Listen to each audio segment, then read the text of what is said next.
Hello and welcome back, ladies and gentlemen. Force here with another Q&A video where I answer questions from you guys in the community. If you have a question that you would like answered in an upcoming video, just leave that in the comment section below. And I just want to let everyone know that I'm going to actually be trying to keep my answers a little bit briefer this time around, and hopefully as a result I'll be able to get to a few more questions. Alright, our first question today is coming from Mestra HD. He asks, how do you always get into betas, and do you pay for all of your games yourself?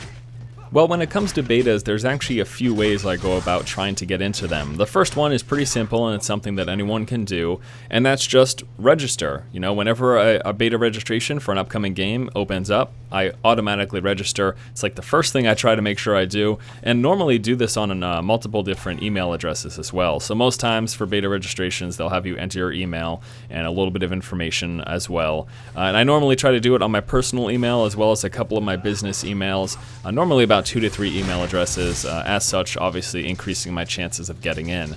Besides that, I will also personally email developers of games and let them know that I produce content for YouTube. I typically get X amount of views per video, and would you allow me to come into your beta and produce some content for it? And many times that will actually be enough. People will say, yeah, sure, I'd love for you to cover this game that we're working on.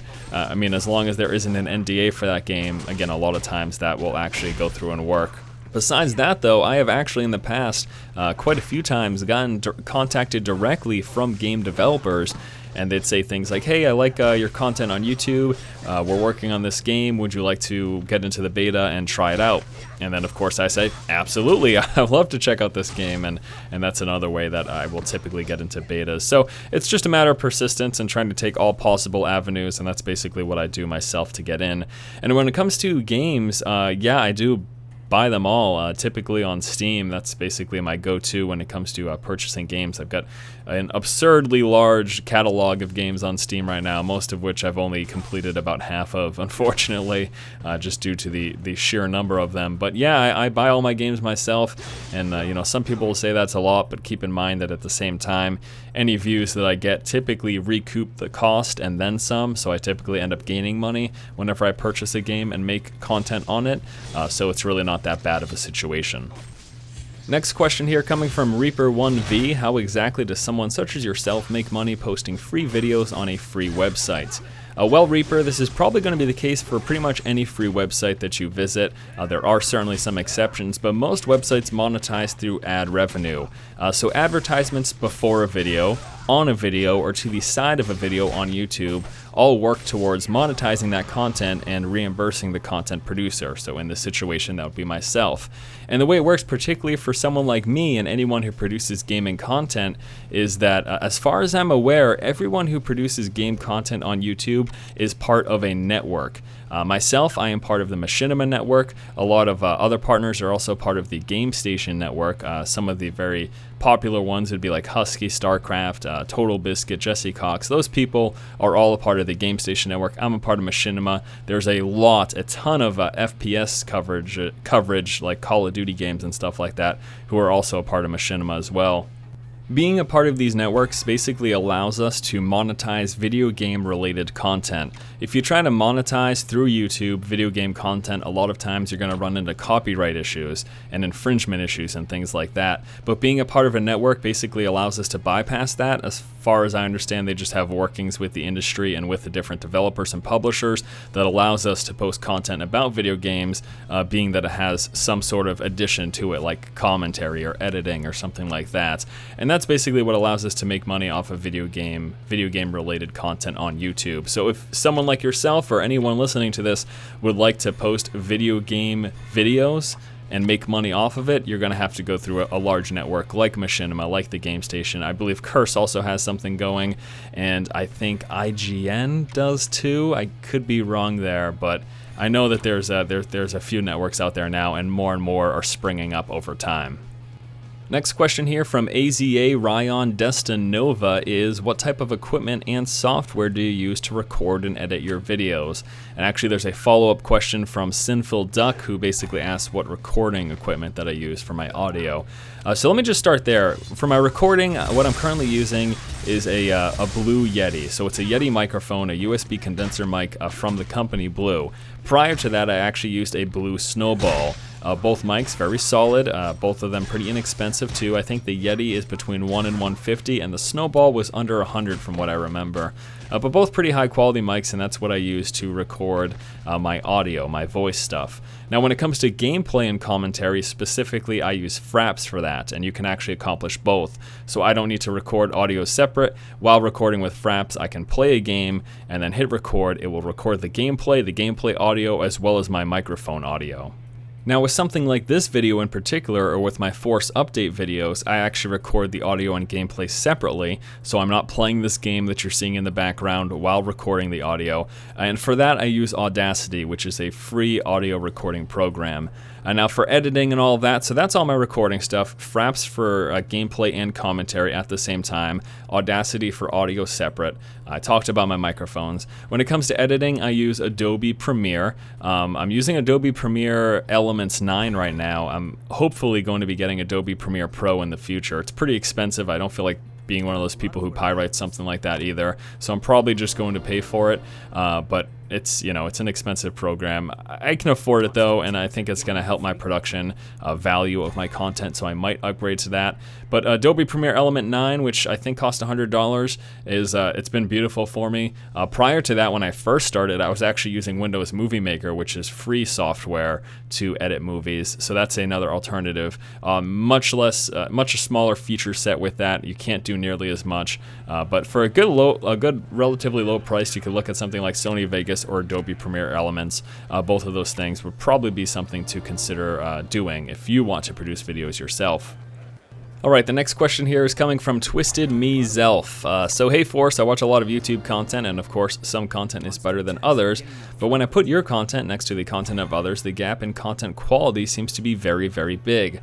Why and how is your content such a higher quality than other content on YouTube?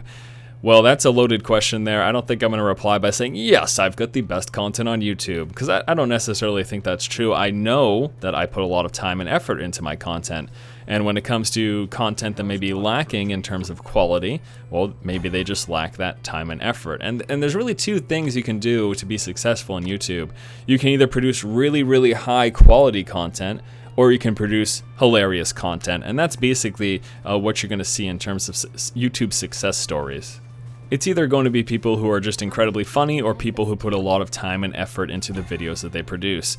And I say this time and again, and I'm not going to ever recoil on this statement. I'm not a funny guy. Like, I have moments, and there are things that I can say that can at times be funny, but I'm not a wisecracker. You know what I mean? I'm not a jokester. That's not me. That's not my personality. I'm actually, in real life, in most situations, I don't know that I'd say I'm quiet and reserved, but I'm a very internal person. I'm very much someone who likes to spend a lot of time thinking, and I'm not so like, ooh, in your face all the time, like trying to bounce around and make everyone laugh. You know, again, I have my moments, but the point of that is that although I can be funny at times, I am not going to be consistently hilarious ever, because that's just not my personality. I don't even care to be that either. I am an entertainer in sense, but I don't want to feel like a dancing monkey. I'm just not interested in that. So I focus on high quality, and it's just about time and effort. In the last Q&A video, I spent some time talking about the amount of time and effort that I put into this content, and I think if you listen to that, you'll see that's going to be the direct result is high quality content, just because I put in the time and the effort. And I think that there's a lot of people who just use YouTube to throw garbage up, and that's fine, because there's people who can actually do pretty well by just throwing up rubbish material, but I'm thinking of it in the long term. And one other important thing about YouTube in my eyes, and something that I've definitely come to realize over the past, I've been doing this for a little over 2 years now, is that this is a perpetual thing. As long as YouTube continues to be popular, my content is always out there for view. And certainly YouTube has an algorithm where it's not always going to give you the oldest content stuff that's 2 years old, but it will still populate at times. And the point is, I realized that if I want steady long-term success on YouTube, however long YouTube is going to be around, again, it could fall. I don't necessarily know that YouTube and making a living off of YouTube is going to be around forever. I mean, this stuff comes and goes, and I don't think 20 years from now YouTube is necessarily going to be the thing. I'll have to move on to something else, whether it's my own website or something else entirely. But while YouTube is still here and while I'm still making money, my content is perpetually here and can perpetually be viewed by people. So I want to make sure that I'm putting out my best foot forward, so that if at any point someone random comes across one of my videos, they're going to say, huh, this is pretty darn good. Let me see what else he has. And it's that step. It's not someone watching one of my videos, but it's someone checking out my channel because they thought that one video that they saw was pretty good. And if you put up garbage, I don't think that in the long term you're going to get that sort of thing. I don't think that someone who just throws garbage up on YouTube and gets views now because they're funny or topical or whatever, in the long term is necessarily going to be successful. And maybe that's not the case, and maybe that I should start throwing up garbage because it can get me more views. But I'm happy with what I'm doing currently, and again, I'm looking in the long term, and maybe I have it right, maybe I don't. I'll find out. Next question here comes in from Dave Scott, and he asks, how and when did you get started on YouTube, and how and when did you learn or hope you can make a living just by posting videos? Well, I actually got started back in the summer of 2010 with the StarCraft 2 beta. And at the time I was a full-time bartender. That's actually what I did during and after college. I was just bartending full-time, and you can do pretty well and make a pretty decent living doing it. And it was a lot of fun. You get to meet people and chat with people, but it's definitely not what I wanted to do for the rest of my life. That is certainly not the case. And actually at the time I was seriously considering joining the Air Force. I'd even spoken to a recruiter as well. I was looking to become an officer and do that whole gig, and that's actually I guess a side story. That's where I got the name Force from. I just said Air Force, that sounds like a weird name for StarCraft, so I'll just call myself Force, and that's basically where that entire thing sprung from. Back on track though, so I was in the StarCraft 2 beta, I was playing StarCraft 2, having a lot of fun, and I started watching YouTube commentaries. Specifically at the time, I was watching Husky in HD. And I was like, oh, this looks like a lot of fun, I'd like to do something like this, but in my head I said, well, I just can't do what they're doing. Although I do commentaries as well on a regular basis now, because I realize that that's just an actual legitimate thing that you can do and people want to watch. But at the time I said, I want to do something a little bit different, so I decided to make YouTube strategy videos. And that really took off, and it did really well at the time, and I had a lot of fun with it. It took off to the point where Machinima, the network of YouTube, contacted me and said, hey, you do a good job, we'd like to sign you on so that you can make money on your videos. And it was at that point that I said, holy crap, this is a thing? Absolutely, I'd love to make money posting videos on YouTube. That sounds like a great idea. So I took some time, I looked over the contract, made sure there were terms that I agreed with, and I eventually signed on with Machinima. And then, you know, I was sitting there one day, I was looking at the contract, I was like, this is legit, like I am going to make money by posting videos on YouTube, and how I get paid is basically determined by, how much I get paid is determined by how well my videos do. So I said, all right, well, I'm gonna make sure my videos do well. And I am by no means a breakout success, you know, I'm not getting hundreds of thousands of views per video, but I think I've established a pretty good place for myself. Last time I checked, I think I'm like in the top 800 or 900 channels on YouTube in terms of like viewership or subscription or something like that. And while that may not be like the cream of the crop, like I said, I'm not getting hundreds of thousands or millions of views per video, I think it's pretty good. And you know what? I'm making a lot more money than I used to being a bartender full time, and I'm certainly doing well for myself. I'm able to support myself and my girlfriend while she goes through school, and so this is legit. You know, this is a real thing, and I think that if anyone is really interested in doing this, I would just say, you know, if you're passionate about games or whatever you plan to cover, because you don't just have to cover games on YouTube, if there's whatever you're passionate about, and you think that you can put out quality content on a regular basis, and no, that doesn't mean you have to do 2 or 3 videos a day, even if you do it once a week, but you do it the same time every week, or do it 2 times a week, or once a month. There's plenty of incredibly popular channels that put out 1 video a week or 1 video a month, and off of that alone, people are able to make a living. So this is a legitimate thing. You can really do it. I did it, going from a full-time bartender to being someone who talked about StarCraft to a general gaming channel, and you know, now I'm in the best position that I've ever been at any point in my professional career. All right, next question here coming from Minos Vedis, asking, you keep doing the same thing for a while now, seems that you are enjoying it. Are there any plans for something new in the future, or do you want to keep doing this type of work? Currently, I am fully satisfied with this type of work. I'm really passionate about games and the gaming industry, and it's something that I'm really just stepping into right now. It's been 2 years, but that's really not a long amount of time, and I think that gaming commentary and gaming podcasting and gaming, I guess we'll call it gaming press, gaming news coverage, is something that I think I can do well, and not only do well, but excel in. I think it's something that I can rise above many other people in doing. So this is something that I plan to focus my efforts on for, at the very least, the next 5 or 10 years. Later down the road, is that going to change? It's certainly possible, and as your parents tell you when you're young, I feel like I'm capable of anything if I set my mind to it, and so I am more than accepting of the fact that while this may not be a permanent thing that I do as I age into my 50s and 60s or whatever, it is something that for the foreseeable future I am focusing 100% of my efforts on, and I'm loving every moment of it. Next question here coming from Armin Saunders, asking, what kind of internet do you have? It must be pretty fast to reasonably upload all of these videos every day. I have fiber optic internet, and actually at this point in time it's not as fast as I've had in the past. I used to live around Portsmouth, New Hampshire, or Kittery, York, Maine. I was in that area going in between apartments, and down there I was able to get 15 download and 15 upload speeds from Verizon Fios, their fiber optic service. Now that I've moved into the middle of nowhere while my girlfriend goes to college, the internet isn't quite as good. I was able to get a business line though from a local company that offers me 15 down and 5 upload. Now upload's really the biggest thing when it comes to gaming. It's very important, but also putting videos onto the tube, because what I'm doing is uploading. So the faster my upload speed, the quicker that gets done. And it used to take me, with 15 upload speed, I could literally upload a 10 or 15 minute video in like 4 or 5 minutes. It was absurd. It was absurd. It's a little bit slower now at only 5 upload speed, but it's fast enough to get it done. And unfortunately, this is a very limited thing in my area, so it's really expensive. I'm actually paying $200 a month for my current internet, just because it's meant to be a business thing. Like, it's meant to be for local businesses in the area, not for residential. And since I work from home, it's kind of like a weird situation. But it's expensive, but it's worth it, because it allows me to upload much faster than I could if I were to go for the regular internet around here, which is like 1 upload speed, which is terrible.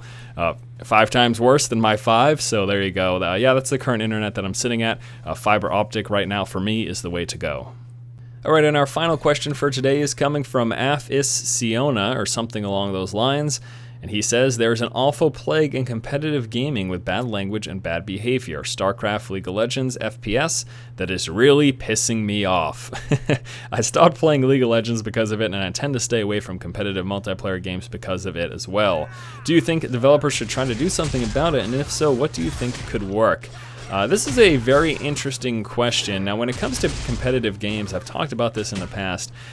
There's a reason behind people getting upset, and you look at a game specifically like League of Legends or any MOBA for you Han or Dota players out there, or now Smite. Those games lend themselves to terrible behavior because of their sheer reliance on teamwork. But not only because of their reliance on teamwork, but also because of the fact that some people just play games differently. Some people care about different things, and some people's priorities aren't towards winning an individual match. There are people who just like to go in and goof around, and they don't really care if they win, so they're not going to put in the effort to do things properly to, result in success. And you'll say the same for StarCraft 2. Now, there's anything competitive, there is going to be a competitive spirit behind it, and that essentially means anger for a lot of people, especially, and I mean no offense to any younger viewers in saying this, but especially amongst younger people. A lot of teenagers tend to get angry and rage a lot harder than adults do, and I'm not saying that there aren't adults that don't do this. This isn't necessarily specific to an age demographic, but what I will say is this: as you age, you get more mature. Some people, as they age, they stay immature, or they grow more immature, or they mature very slowly. And there are some younger people who are also very mature for their age. So I realize I'm speaking in generalities, but there's a reason for it, because generally a lot of the ragers you see are younger, and younger in the maturity sense, not in the age sense. I guess that's the important distinction here. So you take a competitive game that people are really passionate about, you add immaturity, whatever the age, and you result in rage when people don't do exactly what they're supposed to do and your team ends up losing. I mean, this is just going to happen, and there's no way to get rid of it. You know, you look at the guys at Riot and their League of Legends system where they're trying to basically rewarding good behavior, and that's a step in the right direction. But I think because of the way MOBAs are structured and their heavy team reliance, it's not going to matter. People are still going to rage, they're going to flip their lid, they're going to call you names, they're going to basically be jerks, and that's going to happen on a regular basis. And that's just a part of competition, you know. And maybe you say, oh, well, everyone should be good sports and chipper. But again, people are different. People respond to different stress factors differently. And, you know, it may sound silly, but losing a game is stressful to some people, and that's going to cause them to flip their lid. And that's just a reality. You know, you could be playing basketball, and the same thing would happen. You could be playing football, and the same thing would happen with these types of people. So on one hand, it's the game, but on the other hand, it's the individual, and these two things combined, it just makes for a bad situation for some people if you feel like it's too much for you to handle. And again, not knocking you, I'm just saying that that's something that sort of comes with the territory. It's really always going to be there. You know, we can look to developers to try to do things to curb that behavior or punish that behavior when people are acting negatively on a consistent basis, and that's proving to be really detrimental to the community. And this is something that Riot has spoken about, and this is why they're implementing the systems that they are, because they really feel like basically people nerd raging and being jerk-offs to newcomers of the game, it's ruining the opportunity for people to get into and interested in the game. And I guess you're a perfect example. You stopped playing League of Legends because people were being jerks. So this is the type of thing that developers certainly want to avoid, but can they completely get rid of it at any point? Absolutely not. Just like you're always going to deal with showboating jerks in any sports situation, any competitive situation. It's just always going to be there. That's sort of the way it is. And with that, ladies and gentlemen, that will wrap up this week's Q&A video. As I mentioned at the start of the video, if you have a question that you would like answered in a future Q&A, just leave that question in the comment section below, and that is where I'm going to pull these questions from to answer in upcoming videos. I just said the word question like 7 times in that sentence. All right, and let me know what you think too of the new format. I'm trying to be a little bit briefer here. I will add and extend upon responses where necessary, but otherwise I'm trying to keep things concise, and I think this is going to allow me to get to more questions, but at the same time I could see if people want more in-depth like we saw last week as well. So let me know what you think in the comment section below. Thanks again for watching, guys. If you like the content, please subscribe, and as always, keep watching and keep owning.